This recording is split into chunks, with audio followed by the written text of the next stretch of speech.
Hello, sports fans. Welcome to Howard on Sports. My name is Howard, and right now we're going to do part two of my interview with my nephew, Jason. Let's do it. All right, so now we're going to talk about the Yankees against the Dodgers, the infamous Game 5. Jason was at the game in the outfield. Yes. Okay. And game four also. Okay, which was much better. Yeah, obviously. Game four was the high of highs, and Yes. game five was the low of lows. Okay. But so Jason had a good view Yes. of the Aaron Judge infamous era. Yep. So let's talk a little bit about that play. Yeah. Until that play happened, I assumed, as most Yankee fans did, you probably were in a good state of mind, thinking we're going back to LA and Totally. So,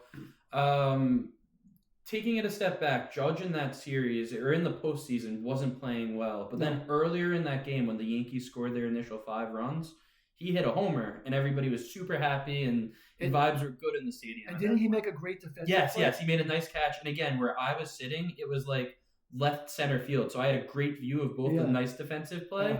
And then seeing him drop that ball was just such a bad omen for everything that was then set to come.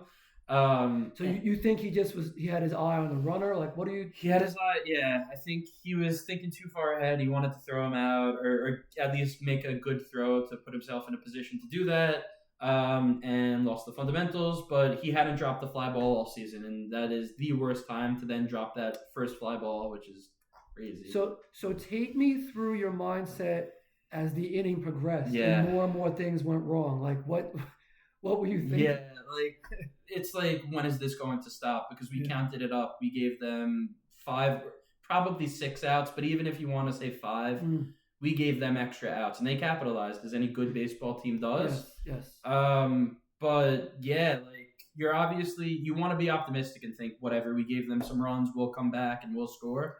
So when the Yankees actually took the lead 6-5, did you feel good at that point, or? Of course. So like at that point, then it's like, all right, even though that inning was atrocious, and if we lose, we're still gonna attribute it to that inning. Like, it's like, now if we lose, there's another layer of whatever we messed up. So yes, you feel a lot better, but then they obviously went and scored more runs. I'm pretty sure there was a sac fly, if not mistaken. Yeah. Right? I think so. It's only been a few months, I know, remember.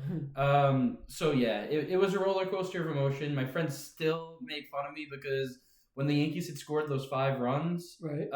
And keep in mind, I was at game 4, I said it already, but I was at game 4 where they won. Yep. So before the Dodgers scored all their runs, I'm like, sick, I'm the good luck charm. So I'm texting my friends like, all right, guys, like, I'm getting my ticket to LA. Like, I'm going to game 6 and game 7. We're going to win the World Series. Be the first team to make this comeback, and it's all because of me. And it just totally went downhill, unfortunately. But there's maybe next year. We'll see.